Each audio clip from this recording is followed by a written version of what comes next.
Hello and welcome. This episode of the Sales Chat Show is brought to you by the Academy for Chief Executives. We hope you enjoy and benefit from this episode.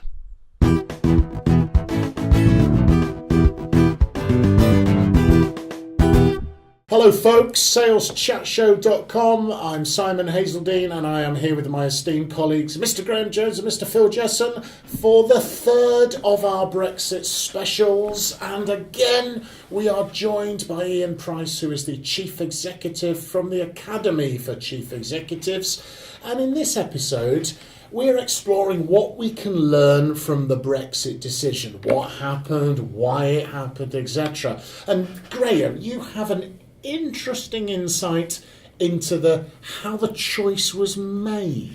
Yeah, because we had to make a choice between two things, whether we remain or whether we leave the EU. That was the choice we were given.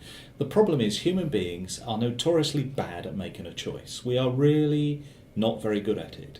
That if you give us a choice of lots of things, we can't choose between them. We give up. So if you give your customers too many things to choose from, they don't know what to select.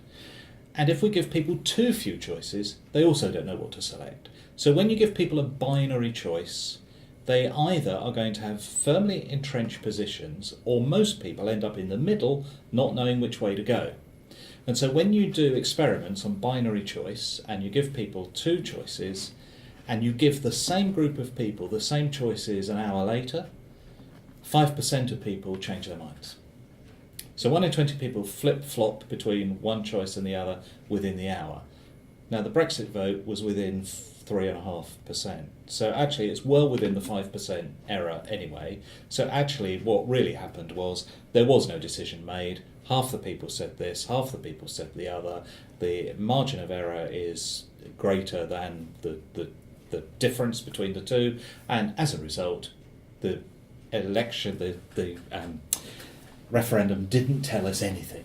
And if we did the referendum the next day or a day later, we'd get a different result going the other way. And if we did it the day later, we'd get a different result going the other way, because 20% of people changed their mind. So when you're running the country, Graham, when I'm in charge, how's it going to work? When I'm in charge, when I have got the keys to number 10, I'm going to make sure that a referendum always has three choices. Because if you've got, the psychology of choice shows us that we can choose between three things. We can't choose between more than three, and we can't choose between two.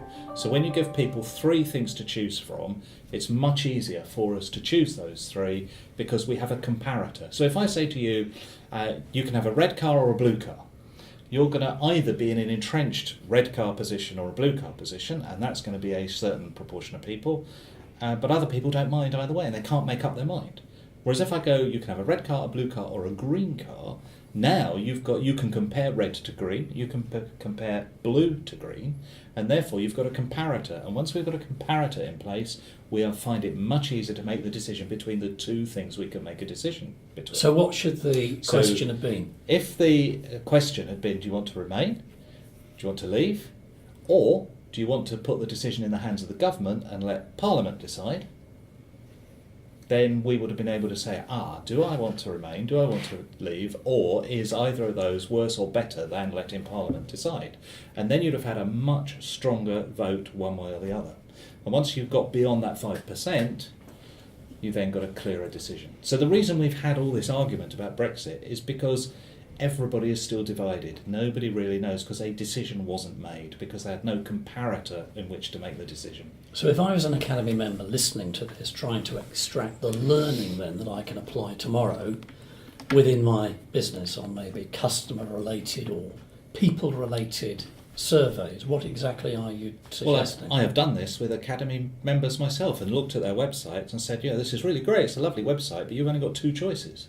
Put a third choice in, and people will you'll get more click-throughs because you've got three things to choose from. You may only offer two services, but if you offer a third that actually you're not really going to offer, because not many people are going to buy that or choose that, and also it's about which position you put that in the three in the choice, so you can then make it more likely that people do choose something. Whereas if you've only got two, So I know people who have changed their website, put 3 choices in, and the result is they've got more click-throughs onto their site and generated more leads as a result.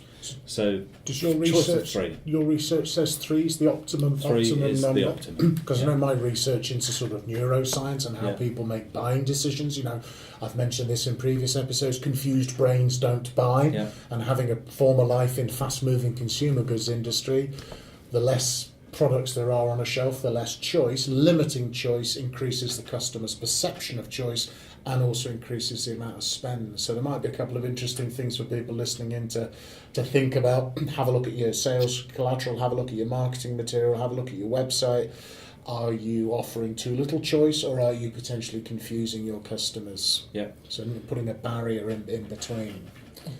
Do we also think that there was perhaps a fantastic piece of branding here from the outset, that the Leave campaign pretty much successfully cornered the market on the Brexit label? So for anybody considering this, not least the fact that they may well have been confused by just 2 choices, but also it was about Brexit. So constantly it was being referred to as the Brexit vote, the Brexit event, we're going to decide about Brexit, when in fact was this really deeply implanted message that said it's about us leaving the European Union. It was Brexit. I think the other thing that maybe it was influential was a bit of action orientation, is that you're actually making people choose between doing nothing, remain, and the taking some action, which was to leave. And I think isn't that quite important when it comes to any kind of product marketing, is getting some action from your consumer and getting your message embedded as strongly as you can. And I don't think there was much a stronger message than Brexit. The important thing about the wording was that we sometimes forget that there were actually 2 Leave campaigns. There was only one Remain campaign. There were 2 different organisations for Leave, but one branded it much better. So the other one, that wasn't really the one that we all recognised, we all recognised the one with the bus and the 350 million, that was one Leave campaign. There was another Leave campaign who had to talk about Brexit because the wording and the branding had been taken by their competition. So actually that underlines the important point of the whole wording and notion that campaign came in with was really important in terms of them getting the attention they got. I think we all know from Sales Chat Show, you know, the importance that emotion plays in people's buying decisions. All the neuroscience, etc., shows us that emotion plays a very large part of human decision making, including decisions to buy. What are your thoughts on the emotional content of the campaign? What do you think we might learn from what was done there? Because it was, for example, it was labelled at times Project Fear, wasn't it? If you were trying to be scared into remaining or exiting. I think I was certainly hoping to learn something through the campaign, the pros and cons of it, the do's and don'ts of it. But I think for me, emotionally, a lot of the argument was futile, it was arrogant, it was uninformative, and I think I probably gave up after day 3 attempting to really understand the issues. Thereafter, it was personality based. Which is an interesting emotional processing, significant percentage of cognitive function. So therefore, maybe the emotion for certain people was the primary driver of their decision, not looking at the argument as you were saying. Well, it would have been.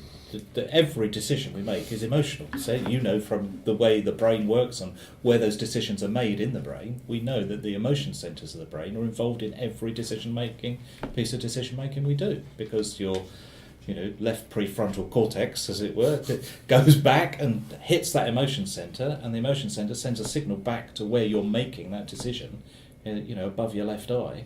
That's where you decided whether to remain or leave. And so I think if I kind of summarise some of the things that we've talked about, we talked about how people make decisions, those 3 choices, and not providing that sort of either or choice, the dichotomy of choice. We looked at the kind of the branding piece, which is about the action orientation of that, and then the role that emotion has played in people's decision making process. So I guess for if you're a salesperson listening or a business owner listening in there might be some interesting lessons for us to step away from the actual content of Brexit, look at it as a phenomenon, and maybe learn and see what lessons from it we can then apply to our businesses. And I'm fairly certain that as the process continues, there'll be lots more learning to come as we move forwards.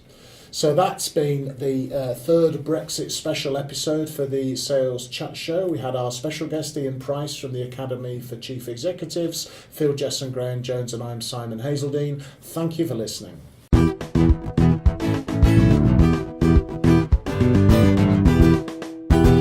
You have been listening to an episode of the Sales Chat Show. To stream or download a host of further free episodes that will power your sales success, please visit saleschatshow.com. Thank you very much for listening to this episode, and from everyone here at the Sales Chat Show, we'd like to wish you good luck and good selling.